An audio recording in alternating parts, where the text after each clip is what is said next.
Hai semuanya, pernah nggak sih kalian dengar nama yang kedengarannya gagah banget? Misalnya seperti nama Datuk Seribu Garang. Datuk Seribu Garang adalah sosok pejuang adat dari Tanah Kampar. Beliau bukan cuma kuat secara fisik, tetapi juga mempunyai mental baja dan hati yang super teguh. Di sini saya akan bercerita tentang seorang dubalang yang berani berdiri paling depan untuk melindungi adatnya, kampungnya, serta masyarakatnya. Datuk Seribu Garang berasal dari Kenegerian Bangkinang, tepatnya di Desa Muara Uwai, yaitu sebuah wilayah yang kuat memegang tradisi Melayu Kampar.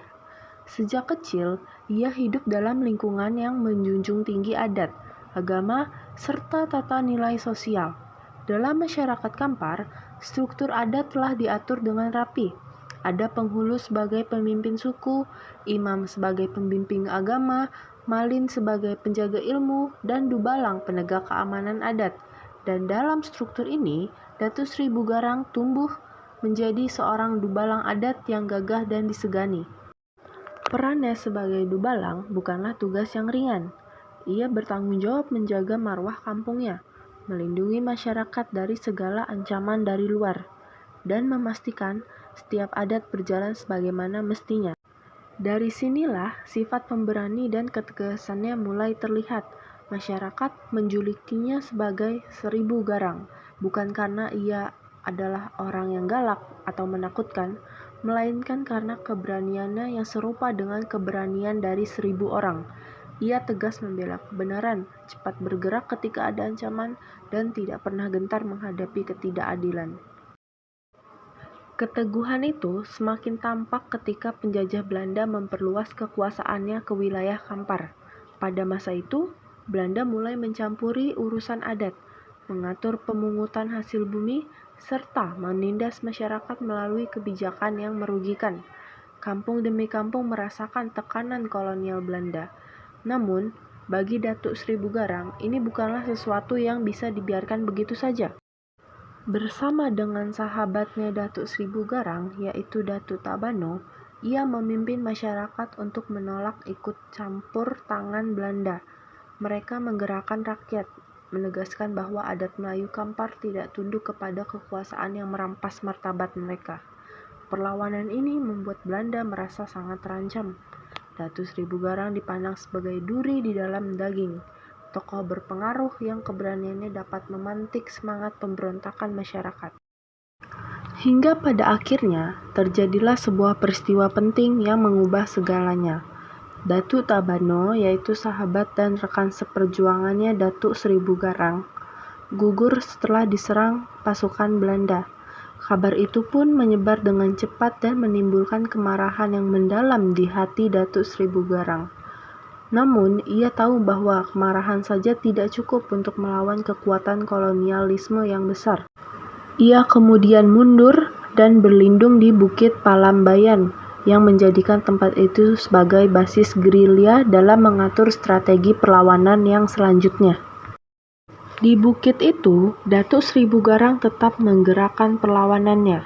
Ia memanfaatkan pengetahuan tentang medan perang yang ia miliki. Kemudian dia juga bekerja sama dengan setiap kelompok masyarakat dan terus menyuarakan penolakan terhadap segala bentuk penindasan yang dilakukan oleh kolonial Belanda. Tapi, ia juga menyadari sesuatu yang lebih penting, bahwa tindakan represif dari Belanda akan memicu penderitaan yang lebih besar bagi rakyat Kampar. Kampung-kampungnya bisa dibakar, masyarakat yang tidak bersalah dapat ditangkap ataupun disiksa. Sebagai bentuk tanggung jawab dan seorang pemimpin yang bijaksana, akhirnya ia membuat keputusan yang sangat berat, yaitu menyerahkan diri kepada Belanda demi menyelamatkan tanah kelahirannya dari kerusakan-kerusakan serta kehancuran-kehancuran yang lebih banyak lagi. Keputusan itu bukanlah sebuah tanda sebagai kekalahan, melainkan sebuah pengorbanan. Sebagaimana tanda cintanya pada masyarakat Kampar, ia rela kehilangan kebebasan agar rakyatnya tetap selamat dan aman.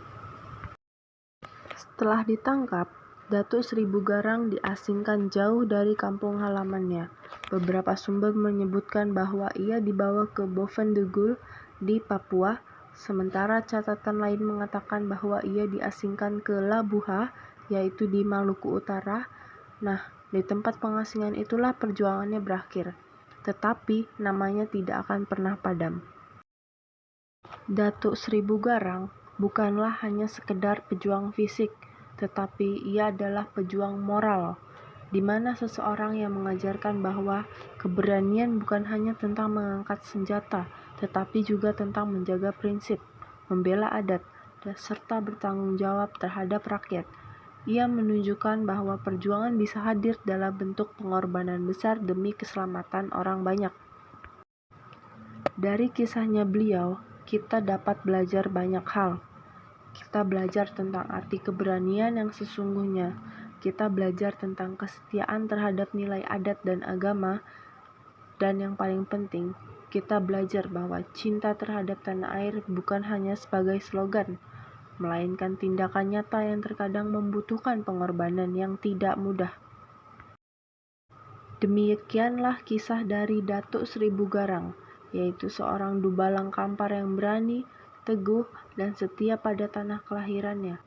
Semoga cerita ini dapat menginspirasi kita semua untuk mencintai sejarah, menghargai adat, dan tetap berpegang pada nilai-nilai luhur yang telah diwariskan para pejuang kita yang terdahulu. Terima kasih sudah menonton. Sampai jumpa di video berikutnya.